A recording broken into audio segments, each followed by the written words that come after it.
معراج یہ نبی پاک علیہ الصلوۃ والسلام کا معجزہ ہے. یہ وہ عظیم معجزہ ہے کہ جس نے ساری دنیا کی عقل کو عاجز کر دیا ہے. ساری دنیا کی عقل کو عاجز کر دیا ہے.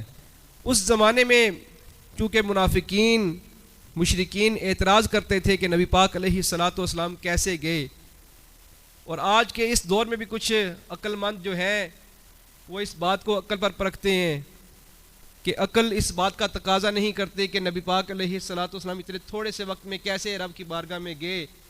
پہلے آسمان، پھر دوسرے آسمان، پھر تیسرے آسمان، چوتھے آسمان پر، چھٹے آسمان پر، ساتویں آسمان پر، پھر عرش معلیٰ، سدرۃ المنتہا، پھر رب کی بارگاہ میں اتنے کم سے وقت میں نبی پاک علیہ الصلوۃ والسلام کیسے جا سکتے ہیں. اقبال نے بڑی پیاری بات لکھی، کہتے ہیں کہ عقل کو تنقید سے فرصت ہی نہیں، عشق پر ایمان کی بنیاد رکھ. عشق پر ایمان کی بنیاد رکھ. اور اکثر بندے کہتے ہیں کہ نبی پاک علیہ الصلوۃ والسلام کو جو معراج کروائی گئی نا، یہ بظاہر تو نہیں لیکن خواب میں نبی پاک علیہ الصلوۃ والسلام گئے تھے. او بھائی خواب کی تو بات ہی نہیں ہے. نبی پاک علیہ الصلوۃ والسلام بذات خود معراج پر تشریف لے کر گئے.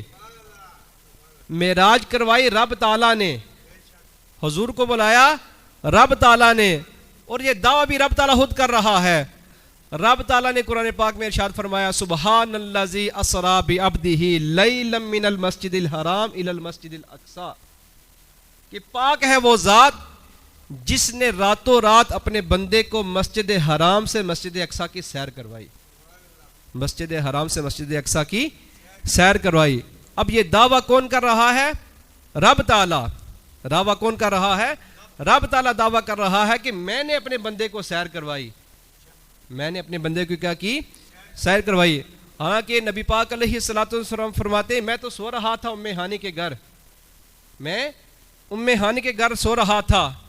3 فرشتے اول العزم فرشتے آئے، ان کے ساتھ 70 ہزار فرشتے ہیں.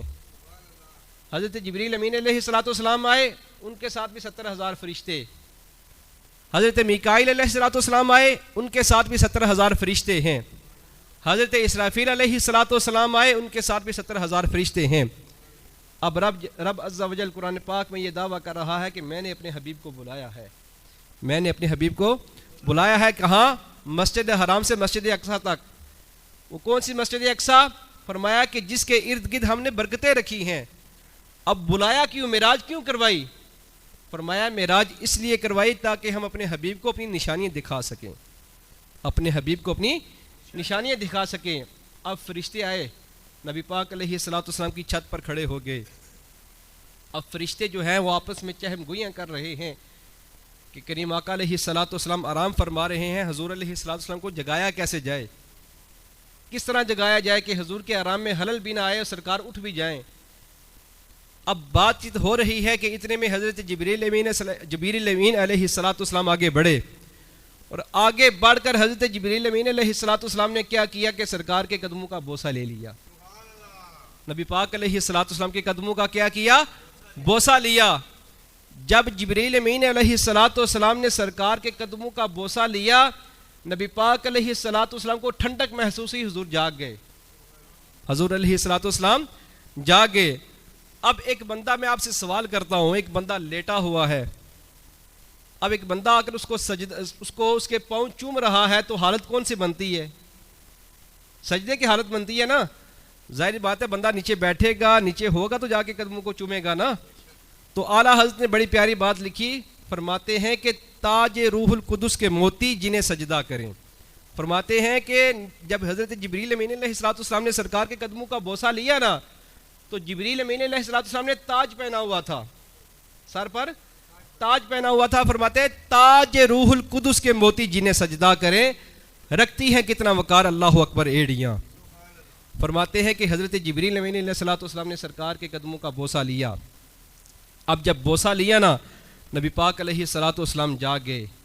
جب نبی پاک علیہ الصلوۃ والسلام جاگے تو جبریل امین علیہ الصلوۃ والسلام نے عرض کی کہ یا رسول اللہ، یا حبیب اللہ، آپ کا رب آپ کی ملاقات کا شوق رکھتا ہے. آپ کا رب آپ کی ملاقات کا کیا کرتا ہے؟ شوق رکھتا ہے. نبی پاک علیہ الصلوۃ والسلام فرماتے ہیں کہ حضرت جبریل امین علیہ الصلوۃ والسلام مجھے لے کر حتیم کعبہ میں لے گئے. جب حتیم میں لے کر گئے تو جبریل امین نے میرا سینہ چاک کیا. میرا سینہ چاک کرنے کے بعد میرا دل نکالا. دل نکالنے کے بعد میرے دل کو آب زمزم میں رکھا. میرے دل کو کیا کیا؟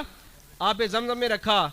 اس وجہ سے نہیں کہ آب زمزم کو برکت حاصل ہو، اس لیے کہ نبی پاک کے قلب اختر سے آب زمزم کو برکت حاصل ہو جائے، تاکہ امتی آب زمزم کو رج رج کر پئیں کہ یہ وہ زمزم ہے کہ جس نے میرے نبی پاک علیہ السلام کے قلب اطہر کو بوسہ دیا ہے. یہ زمزم وہ ہے جس نے کریم آقا علیہ السلام کے قلب اطہر کو بھی کیا کیا ہے؟ بوسہ دیا ہے. نبی پاک علیہ السلام فرماتے ہیں کہ میرے سامنے جبریل نے میرا سینہ کھولا اور میں دیکھتا رہا. فرماتے ہیں کہ خون بھی نہ نکلا. کیوں؟ کہ نبی پاک علیہ السلام کی حقیقت تو نور ہے نا. نبی پاک علیہ السلام کی حقیقت کیا ہے؟ نور ہے.